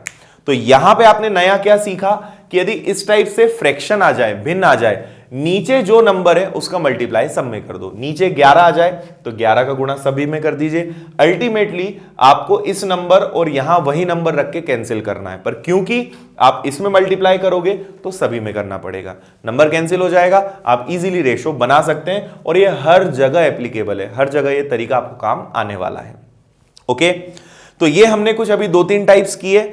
आगे बढ़ते हैं और थोड़े से और डिफरेंट क्वेश्चंस हम इसमें लेते हैं। तो नेक्स्ट क्वेश्चन हमारा आप यहां पे पढ़ सकते हैं। देखिए नेक्स्ट क्वेश्चन है हमारा, नागपुर की वयस्क जनसंख्या में से पुरुषों का 45% और महिलाओं का 25% विवाहित है, मैरिड है। वयस्कों की कुल जनसंख्या का कितना प्रतिशत विवाहित है, मतलब आपको बताना है कि टोटल कितनी पॉपुलेशन मैरिड है। आगे और एक इंस्ट्रक्शन भी लिखा हुआ है। देखिए यहां पर बहुत सारे बच्चे इस क्वेश्चन में गलती करते हैं, और वो क्या गलती करते हैं वो भी मैं आपको बताता हूं। यहां पे पहले तो हमें क्वेश्चन समझ में नहीं आता है, समझ में आ जाता है तो फिर हम कैलकुलेशन में सोचते हैं कि जितने लोग मैरिड हैं वो तो इक्वल होना चाहिए, तो पुरुष और महिलाएं अलग अलग क्यों हो रहे हैं। पुरुष और महिलाओं की संख्या अलग अलग है, पर जब हम जितने पुरुष होंगे उसका 45% निकालेंगे और जितनी महिलाएं हैं यदि उसका 25% निकालेंगे तो वो इक्वल आएगा, क्योंकि जितने पुरुष मैरिड हैं उतनी ही महिलाएं होंगी। तो देखिए पहले तो आप यहां पे रेशो निकालिए आदमी और महिलाओं का। तो आपसे बोल रहे हैं जितने भी मेन हैं उसका 45% मैरिड है, तो जितने भी आदमी होंगे उसका 45% जो आएगा उतनी ही महिलाएं भी होंगी, मतलब ये बराबर होगा महिलाओं की पॉपुलेशन के 25% के इक्वल। ओके, इतना समझ में आया। अब इसको सॉल्व करें तो परसेंट कैंसिल हो जाएगा, मैन को इधर ही रहने दीजिए, विमेन को इधर ले आइए, 25 को वहीं रहने दीजिए, 45 को नीचे ले जाइए, तो आप यहां से मेन और विमेन का रेशो निकाल पाओगे। तो ये और शॉर्ट होके 5 हो जाएगा और ये शॉर्ट होके 9 बन जाएगा। फाइनली आपको पता चल गया कि इस शहर में मेन और विमेन का रेशो कितना है, तो वो है 5:9। ओके, आपको यह नहीं पता है कि टोटल पॉपुलेशन कितनी है, बट आपको यह पता चल गया कि 5:9 के अनुपात में वहां पे आदमी और महिलाएं हैं। अब इसके आगे हमें कुछ एज्यूम करना पड़ेगा। देखिए, हम ऐसा एज्यूम कर लेते हैं कि सपोज 500 पुरुष हैं और 900 महिलाएं हैं, तो टोटल नागपुर की जनसंख्या 1400 हो गई। अब यह पता लगाएं कि कितने इसमें से मैरिड हैं। आपसे पूछा है वयस्कों की कुल जनसंख्या का कितना प्रतिशत विवाहित है। ओके, तो 500 का यदि आप 45% निकालेंगे तो यह आएगा 225, और क्योंकि 225 पुरुषों की शादी हुई है तो उतनी महिलाएं होनी चाहिए, तो 25%। 900 का यदि 25% हम निकालेंगे तो यह भी 225 ही आएगा, जितने पुरुष उतनी महिलाएं। तो देखिए, टोटल 450 लोग शादीशुदा हैं, 225 आदमी 225 महिलाएं, कितने लोगों में से? 1400 लोगों में से, और मल्टीप्लाई करेंगे हम 100 का, तो 2 0 से 2 0 कैंसिल हो जाएगी, 14 से अब इसको हमें कैंसिल करना पड़ेगा, तो 14 का 3 गुना हो जाएगा 42, बचेगा 3 और 0, फिर 14 का दुगुना 28, और इसके बाद 28 जाने के बाद बचेगा फिर 2 0, 14 एकम 14, मतलब 32.1% के आसपास इसका आंसर आएगा। 32.1% लोग विवाहित हैं टोटल पॉपुलेशन का। और ऑप्शंस इसमें जो दिए हुए हैं तो इसके आगे एक और डिजिट आ जाएगा 4, ये ऑप्शन आपको दिया हुआ है। ओके, तो आपको पहले यह समझना है कि कितने पुरुष कितनी महिलाएं, क्योंकि जितने मैरिड लोग होंगे, मतलब जितने आदमी होंगे उतनी ही महिलाएं होंगी। तो आदमियों का 45% और महिलाओं का 25% ये बराबर होगा, क्योंकि आदमी और महिलाओं की संख्या अलग अलग है, पर जब हम उनका परसेंटेज निकालेंगे तो संख्या सेम आएगी, इसलिए हमने इन्हें बराबर रखा। हमें रेशो पता चला, हम कुछ भी एज्यूम कर सकते हैं, आप 5000 9000 कोई भी नंबर आप एज्यूम कर सकते हो, इस रेशो में सभी से आंसर सेम आएगा। ओके, तो आगे बढ़ते हैं और फिर एक और अच्छा क्वेश्चन हम यहां पे देखते हैं जिसको आप पढ़ सकते हैं। आइए बच्चों, नेक्स्ट क्वेश्चन देखते हैं। ब्राजील की 10% जनसंख्या दक्षिण अफ्रीका में प्रवास करती है, मतलब माइग्रेट कर जाती है। बचे हुए का 10% जनसंख्या अमेरिका में, मतलब जो रिमेनिंग है उसका 10% अमेरिका में को माइग्रेट हो जाती है। शेष जनसंख्या का 10% ऑस्ट्रेलिया में प्रवास करती है, और ब्राजील में केवल 3,64,500 महिलाएं औरतें शेष बचती हैं। दिया गया है कि ब्राजील में प्रवास पूर्व औरतों की संख्या पुरुष की संख्या की आधी थी, और वह अनुपात प्रवास के बाद भी अपरिवर्तित रहता है। तो प्रवास से पूर्व ब्राजील की जनसंख्या ज्ञात कीजिए। थोड़ा सा बड़ा क्वेश्चन है, पर आप समझने के बाद इसको काफी जल्दी कर लेंगे। एक बार मैं ब्रीफ में आपको समझा देता हूं। आज ब्राजील की टोटल पॉपुलेशन आपको नहीं दी गई है, वो आपको निकालना है। तो जितनी पॉपुलेशन है उसका 10% लोग चले जाते हैं दक्षिण अफ्रीका में, बचे हुए का 10% अमेरिका में, और बचे हुए का 10% ऑस्ट्रेलिया में। अब वहां पे 3,64,500 महिलाएं बचती हैं, और महिलाओं की संख्या पुरुषों की संख्या की आधी है अभी भी। और जब एक्चुअल में जो पॉपुलेशन थी बिफोर माइग्रेशन, प्रवास के पूर्व, तब भी रेशो आदमी और महिलाओं का वही था। तो आपसे पूछा है पहले उनकी टोटल पॉपुलेशन क्या थी। देखिए, पहले तो हम इस क्वेश्चन को थोड़ा सा सिंपल कर लेते हैं। सपोज टोटल पॉपुलेशन थी 100%, तो 10% लोग जो हैं सबसे पहले साउथ अफ्रीका चले गए, तो बचे 90। फिर 90 का 10%, देखिए 90 में से 10 नहीं घटाएंगे, 90 का 10% घटाएंगे, तो 90 का 10% होता है 9। तो अब पॉपुलेशन बची है 81, और इसका भी 10% अमेरिका में चले गए या ऑस्ट्रेलिया में, तो 10% इसका क्या आएगा 8.1। तो 81 में से 8.1 जाएगा तो टोटल आएगा 79.2। मतलब अब ब्राजील की जो पॉपुलेशन है वो कितनी बची है 79.2। 10% 3 बार कम हुई है। और शेष रिमेनिंग शब्द आया, मतलब आपको हर बार कैलकुलेट करना पड़ेगा, ना कि आप सिंपल माइनस करते चलो। तो टोटल पॉपुलेशन थी 100, पहले 10 गए तो बचे 90, 90 का 10% गए तो बचे 9 जाने के बाद बचा 81, इसका 10% गए तो बचे 8.1, और फाइनली बचे 79.2। अब देखिए, आपसे बोला है कि ब्राजील में जो पुरुष और महिलाओं का अनुपात है, महिलाओं की संख्या पुरुषों की आधी है, तो रेशो क्या बनना चाहिए कि यदि आदमी 2 हो तो महिलाएं कितनी होंगी 1।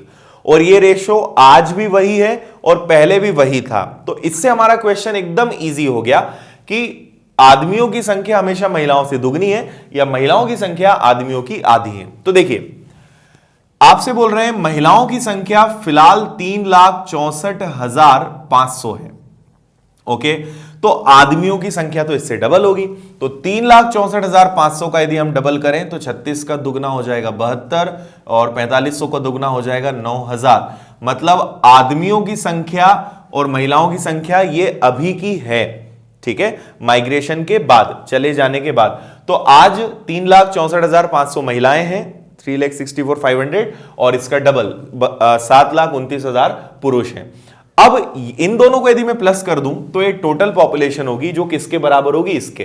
तो इन्हें हम प्लस कर देते हैं, तो आपके 2 जीरो से ये 2 जीरो हो गए, यहां पर 0 और 5 हो गया 5, फिर 9 और 4 हो गया 13 का 3 कैरी 1, 6 to 8 + 1 9 और 7 + 3 हो जाएगा 10।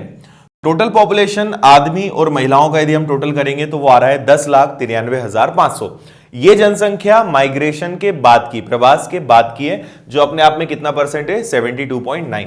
मतलब ये यदि 72.9% है तो 100% क्या होगा, इसको हम सॉल्व करेंगे। अब यदि इसको हम देखें तो मैं आपको ऑप्शंस भी बता देता हूं, ऑप्शन से जरूर करिए। जब भी ऐसे कॉम्प्लिकेटेड या कैलकुलेटिव क्वेश्चंस होते हैं तो वो ऑप्शन देखकर जल्दी सॉल्व होते हैं। अब आप पूछेंगे ऑप्शन से कैसे करना है। पहला हमारा ऑप्शन है 18 लाख, दूसरा ऑप्शन है 15 लाख, तीसरा ऑप्शन है 16 लाख और चौथा ऑप्शन है 14 लाख। तो ऑप्शंस को देखते हुए मुझे समझ में आया कि जो भी आंसर आएगा उसके लास्ट में 5 आना चाहिए। 5 और 9 का जब मल्टीप्लाई होगा तो बनेगा 45, मतलब लास्ट में 5 आना चाहिए। तो 5 एक ही ऑप्शन में आ रहा है और वो है 15 लाख। तो हमारे क्वेश्चन का आंसर हो जाएगा कि पहले जो पॉपुलेशन थी वो कितनी थी, 15 लाख। अदरवाइज आप सॉल्व कर सकते हो, आंसर सेम रहेगा। तो ये आप विशेष ध्यान रखिए, किसी भी एग्जाम की आप प्रिपरेशन कर रहे हो, यदि थोड़ा सा कॉम्प्लिकेटेड कैलकुलेशन है तो आप ऑप्शन से जाइए, आप उसको जल्दी कर पाएंगे और वो बिल्कुल सही होगा, कोई इसमें दिक्कत नहीं है। ओके, तो ये था हमारा एक थोड़ा बड़ा कैलकुलेटिव क्वेश्चन। आगे बढ़ते हैं और अब हम इसमें फिर कुछ नए टाइप सीखेंगे।